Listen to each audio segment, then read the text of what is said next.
Sebenarnya dari awal kami sudah mempunyai firasat akan terjadi hal seperti ini, karena dari awal saya sering mendapat suatu WA dan lain sebagainya dari baik itu orang PB maupun orang-orang PW ya pada saat awal adanya saya mengeluarkan instruksi.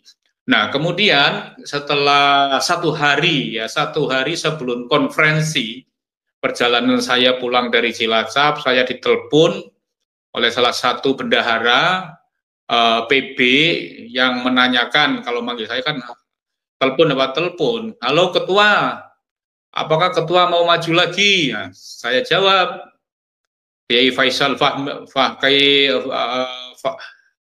Faisal Fahmi Akbar ya pada itu Fahmi Akbar telepon kepada saya, apakah mau maju lagi? Ya, maju apa? PCNU, saya jawab. Saya nggak sampai hari ini tidak punya niat untuk maju kembali karena saya sudah 3 kali dan mau 4 kali ini menjadi ketua PCNU.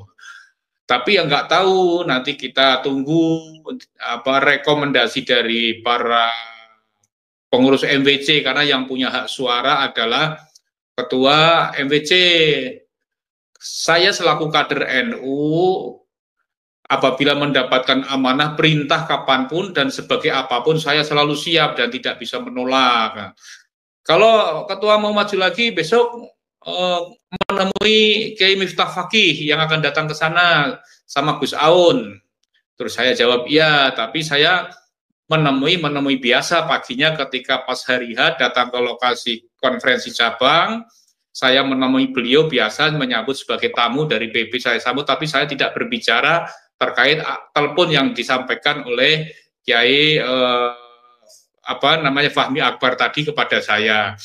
Namun sebelum menjelang malam hari menjelang hari H memang ada salah satu pengurus PWNU yang meminta saya agar berkoalisi dengan salah satu kandidat yang diusung oleh PBNU karena mereka sudah punya suara 17.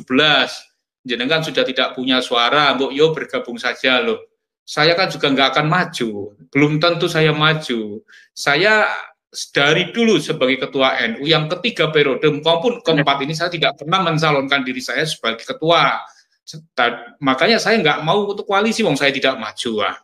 Lah, kemudian pada hari H-nya pada pelaksanaan memang sudah ramai pada saat itu, termasuk pada dalam tatib, pembahasan tatib, kemudian di situ ditetapkan bahwa bakal calon bisa maju ke babak berikutnya ke pemilihan manakala didukung minimal oleh 5 suara, oleh 9 suara pada waktu itu. Nah, ada 3 calon yang maju, yang 2 mendapatkan 55, kemudian saya mendapatkan 15. Artinya hanya 1 calon yang bisa maju untuk tahap berikutnya, cuma saya. Maka karena kedua calon tidak memenuhi syarat minimal suara, yaitu 9, maka saya ditetapkan sebagai ketua secara aklamasi. Nah, kemudian tim formatur, ketika ada pembentukan tim formatur ini, saya dibisiki oleh salah satu Khatib Suriah, ya, Khatib Suriah yang datang ke situ. Tolong ketua PBNU dimasukkan tim formatur biar SK-nya cepat turun. Saya masukin tim formatur itu. Tim formatur saya masukin, kemudian salah satunya yaitu ketua. Sebenarnya di dalam aturan itu tidak ada ketua PBNU masuk dalam tim formatur. Tim formatur biasanya diambilkan 7 orang yang 1 adalah Rois terpilih sebagai ketua tim formatur, kedua ketua Tanfidia sebagai sekretaris formatur, kemudian yang 5 ada diambilkan dari yang dari perwilayah dan ditambah dengan pengurus lama. Namun pada hari itu tim formatur minta 1 dari PBNU. 1. Kedua, sebelum pemilihan saya sampaikan bahwa salah satu persyaratan yang harus dipenuhi pada saat itu adalah minimal sudah pernah menjadi pengurus baik NU maupun badan otonom. Kedua, sudah memiliki sertifikat PMKNU, Pendidikan Menengah Kader Nahdlatul Ulama. Itu persyaratan wajib.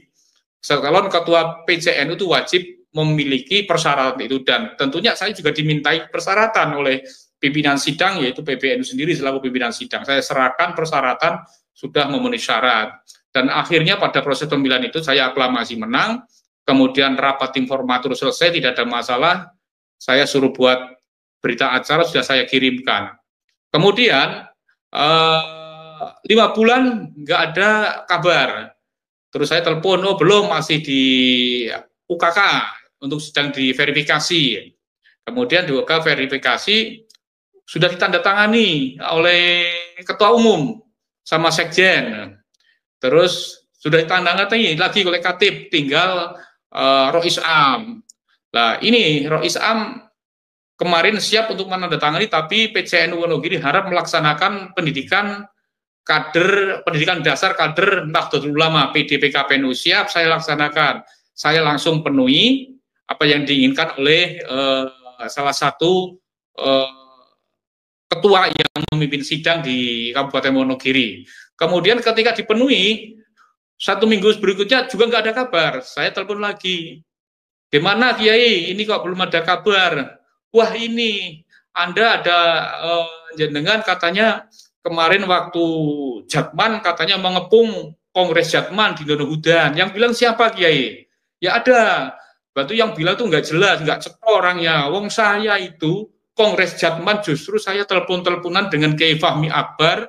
Kiai Fahmi Akbar minta untuk berkoordinasi dengan PCNU Solaraya untuk membantu kaitannya dengan konsumsi baik untuk peserta maupun para penggembira.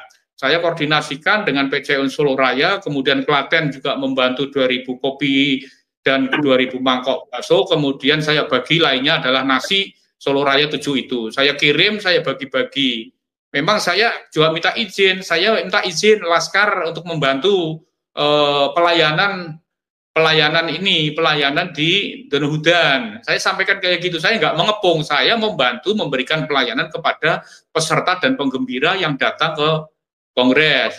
Saya banyak itu dari Laskar, dari Demak ada, dari berbagai kabupaten ada, membantu mengamankan jangan sampai ada diganggu Kongres Jatman. Saya nggak mungkin mengganggu, wong saya itu anti Habib, mau syarat mengganggu kaitannya dengan Jatman.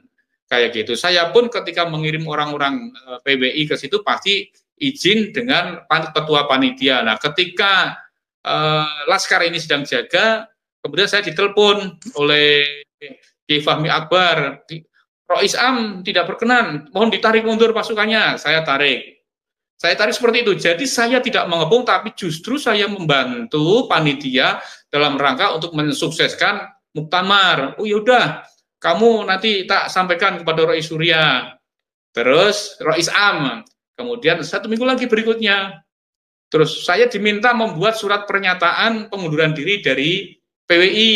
Nah, kebetulan pada saat itu saya juga memang mengundurkan diri dari PWI Jawa Tengah, karena saya kan double di ketua 1 PWI bidang keorganisasian di pusat. Pada saat itu saya sudah punya buat pengunduran diri, tapi khusus untuk Jawa Tengah, saya kasihkan kepada ketua. Dalam hal ini adalah Kiai Miftah Fakih, kemudian dikasihkan oleh Rois Am. Nah, kemudian 1 minggu lagi kan saya ada pelantikan di Pemalang. Kemudian ada video katanya dikirimkan kepada beliau Rois Am, bahwa panjenengan ini melakukan pelantikan lagi, kan sudah mundur. Coba sekali jawab, saya kan pengurus pusat, jadi saya mundur dari Jawa Tengah, tapi saya masih di pusat. Saya bisa melantik dimanapun PWI yang ada di seluruh Nusantara ini. Seperti itulah akhirnya sampai rame-rame itu, kemudian PWNU datang ke Wonogiri tapi tidak ke rumah saya, datang ke rumah Rois terpilih. Katanya intinya bahwa Rois Am tidak berkenan dengan saya, dan nanti mohon dalam waktu dekat ini akan ada surat untuk PCNU Wonogiri, dan untuk menyelenggarakan konferensi ulang khusus untuk ketua. Nah, saya bilang sama Rois terpilih, apakah ada dalam ADART konferensi kok hanya ketuanya saja? Biasanya kalau konferensi kan satu paket, ada Rois, milih Rois dulu, setelah Rois terpilih baru ketua. Nah, menanggapi surat tersebut itu, bahwa sebagai dasarnya itu kan persyaratan umum, saya dianggap tidak memenuhi persyaratan, padahal ketika sebelum pencalonan saya sudah diperiksa oleh pimpinan sidang yang saat itu dipimpin oleh PP, semua dianggap selesai, beres, tidak ada masalah, maka saya ditetapkan secara aklamasi. Namun dalam surat kemarin, katanya sesuai dengan pasal ini saya tidak memenuhi syarat, secara umum ya, pengurusan harian harus seperti inilah. Saya kemarin kan sebelum menjadi ketua cabang yang keempat ini kan saya sebagai wakil ketua PWNU. Dan itu SK-nya turun, berarti kan saya sebenarnya masuk dalam verifikasi lolos. Tapi kenapa ketika ini kok nggak lolos, saya nggak tahu. Ada kepentingan apa, saya juga nggak paham seperti itu.